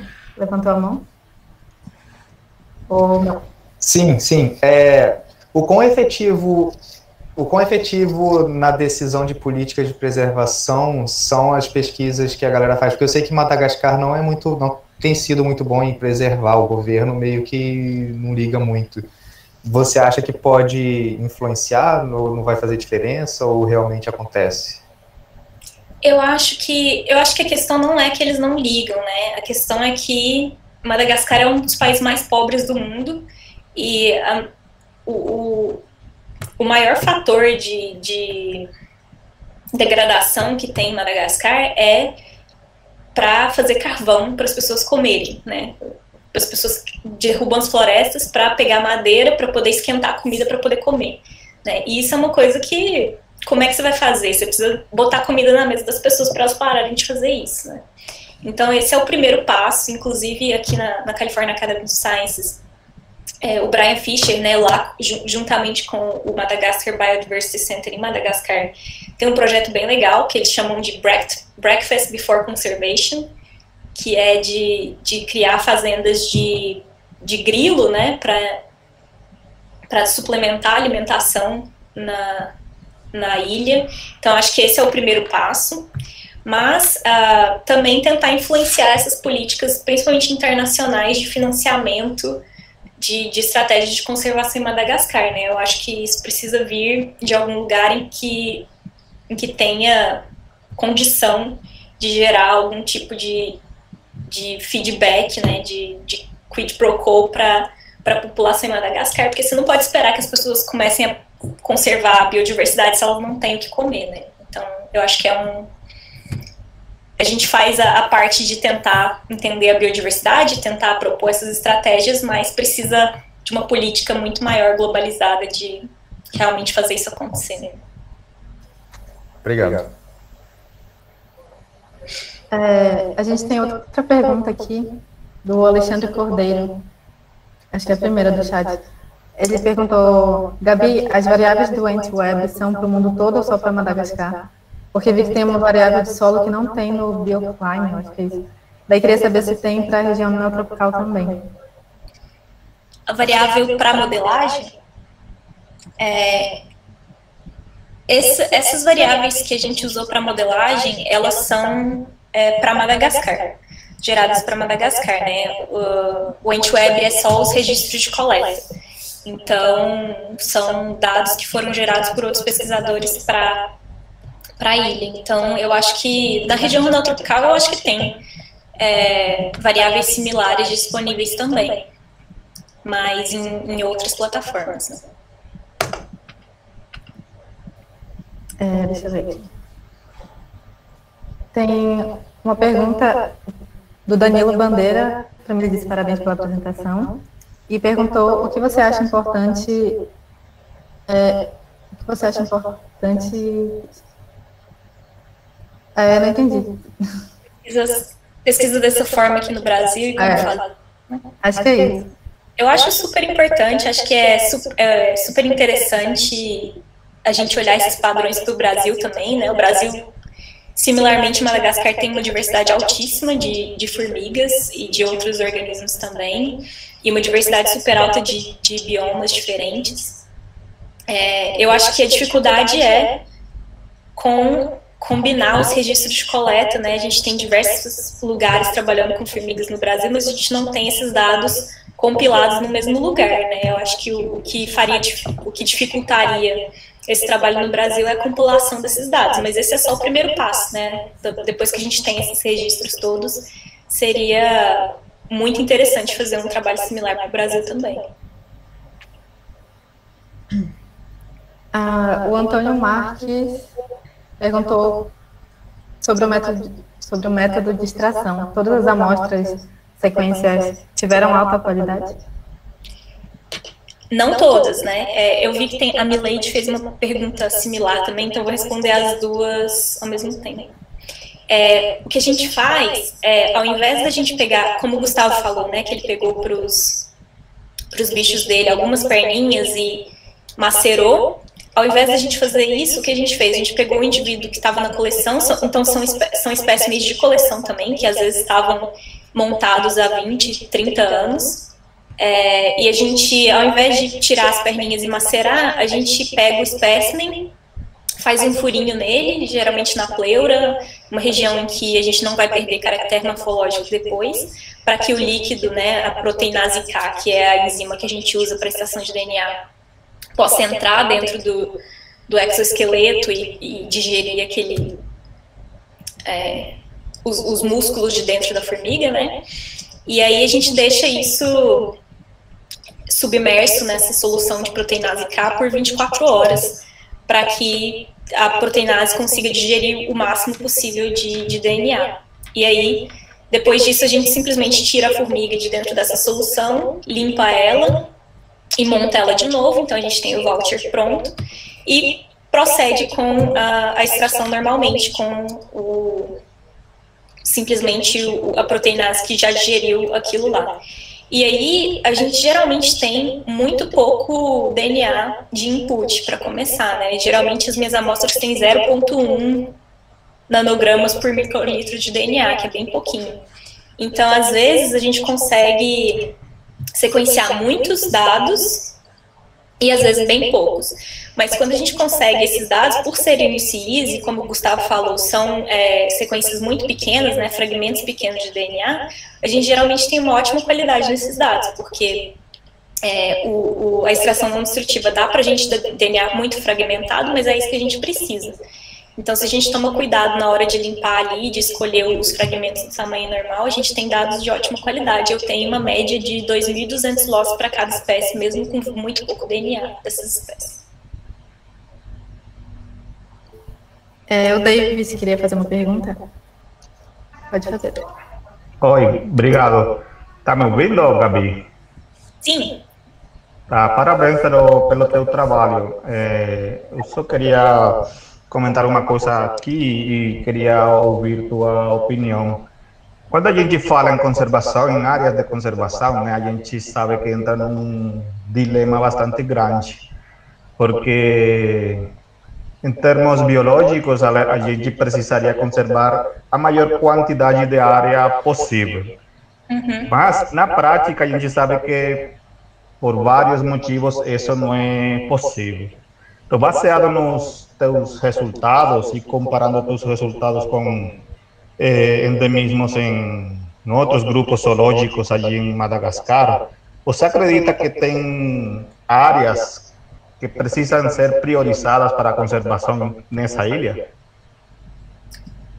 Sim, eu acho que quando a gente sobrepõe, né, todos esses centros de endemismo que a gente consegue encontrar, a gente consegue identificar áreas que têm uma prioridade, né? Principalmente por essas serem linhagens e serem espécies endêmicas que não estão em lugar nenhum mais. Então, se a gente perder aquela região especificamente, a gente vai perder toda essa diversidade, né? Porque elas não ocorrem em outro lugar. Então, acho que esse seria um fator de prioridade.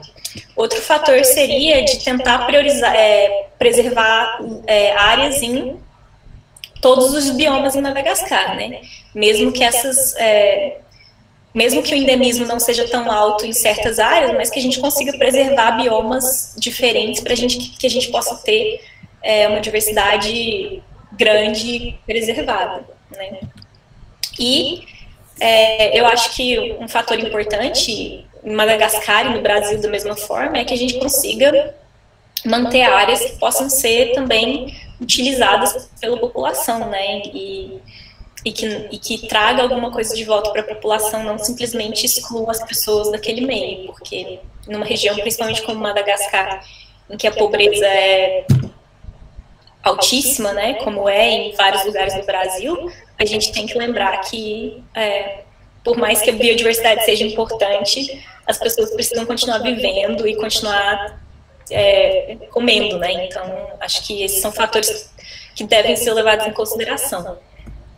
Eu acho que ter cientistas fazendo política é muito importante, né? A gente tem muito pouco e a gente precisa lembrar disso, mas como os políticos precisam lembrar que a ciência é importante, mas a gente, como cientista, também precisa lembrar da política, né? Porque nem tudo é tão simples assim, de como a gente gostaria. Então, acho que são esses fatores que são importantes de ser considerados. Um pouco. Tá, obrigado.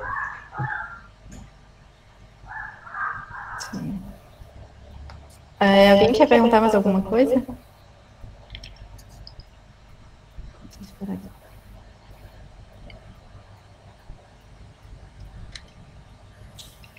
Sim. Eu queria perguntar, eu não sei se eu perdi na palestra, mas você comentou, Gabi, que provavelmente as áreas montanhosas são berços de diversidade. Não sei se eu perdi, se você fez alguma datação e se essa geração de diversidade pode ter com o levantamento das montanhas ou no caso, as montanhas de Madagascar são antigas demais para explicar isso. Não, você não perdeu nada, eu esqueci de falar. Com os dados de UCI, eu gerei análises, né, de máxima verossimilhança, mas depois fiz uma datação das divergências, né, da idade das divergências para os grupos, usando calibração com fósseis, né, e eu gerei datas de diversificação para cada um dos clados. E é por isso que eu consigo pensar nessa idade das linhagens e se a gente tem linhagens recentes ou linhagens antigas, né.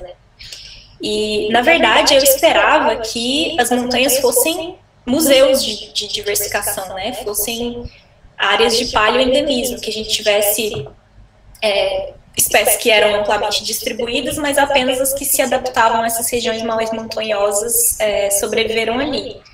Mas não, foi o contrário, né? São berços de diversificação. E eu acho que isso é mais devido ao fato de que as montanhas de Madagascar não são tão altas, né? São regiões montanhosas, mas não são regiões tão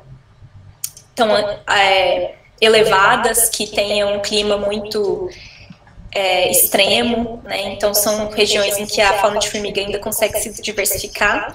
E como são regiões que são de mais difícil acesso, né? Não estão sendo exploradas tanto, a fauna ali consegue se preservar mais e continuar se diversificando mais efetivamente do que nas áreas em que as pessoas têm mais acesso e a degradação é maior. Entendi, obrigado. Super legal, palestra. Obrigada. A gente tem mais 2 perguntas, eu acho, no chat. Uma do Fernando. Ele perguntou: alguma área de endemismo das formigas é diferente daquela de vertebrados? E mencionou. Para Crematogaster, a gente tem só uma área ali no oeste da ilha, que é um centro de endemismo bem pequeno para Crematogaster, que não se sobrepõe muito com nenhum outro centro de endemismo para vertebrados ou nenhum outro tipo de grupo. É até uma área que a gente fica um pouco sem entender o que está acontecendo ali, né? A gente tem um altíssimo número de espécies, mas a gente não tem nada de especial naquela área, inclusive é uma área bastante degradada da ilha, né? Então, eu acho que pode ser um efeito de coleta, né? De ter muitos eventos de coleta naquela região que gerou para a gente um alto número de espécies, e aí a gente tem bastante endemismo naquele local. Mas, em geral, o centro de endemismo se sobrepõe até bem com outros vertebrados. Com outros invertebrados a gente não tem dados, né? Não existem estudos assim, mas com vertebrados a sobreposição é bem grande, o que é bem bom, né? Porque a gente pode usar os vertebrados como guarda-chuva para a preservação de formigas e de outros artrópodes terrestres também.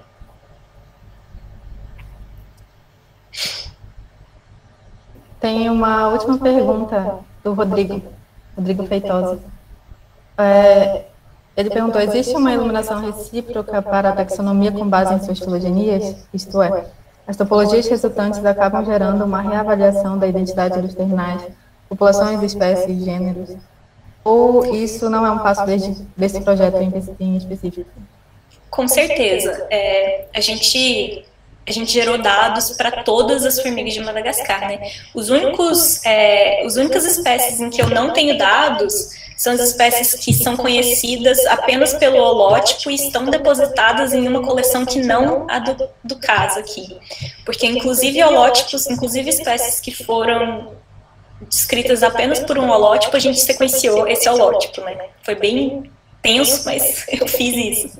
Então, a gente tem dados, sequências para todas as espécies, e a gente está fazendo isso, está gerando árvores, pensando na taxonomia dessas espécies baseado nesses dados filogenômicos, reavaliando a taxonomia de alguns grupos, não eu especificamente para todos, mas a gente, por exemplo, está fazendo isso para Feidole, né? Um outro pós-doc no meu laboratório aqui trabalhou com delimitação de espécies de grupos de Feidole em Madagascar baseado em morfologia, e agora a gente está usando os dados filogenômicos para reavaliar essa divisão em grupos, tentar ver como que os grupos são distribuídos na filogenia, quais deles são monofiléticos e quais não são, para tentar redefinir esses grupos baseados em morfologia novamente, de uma forma em que eles sejam monofiléticos, né? Então, esses dados estão sendo usados, sim, para taxonomia e para voltar para a morfologia dos grupos. Apesar disso não ser um objetivo do projeto, a gente não consegue resistir, né? Tem que pegar esses dados e usar para taxonomia, sim.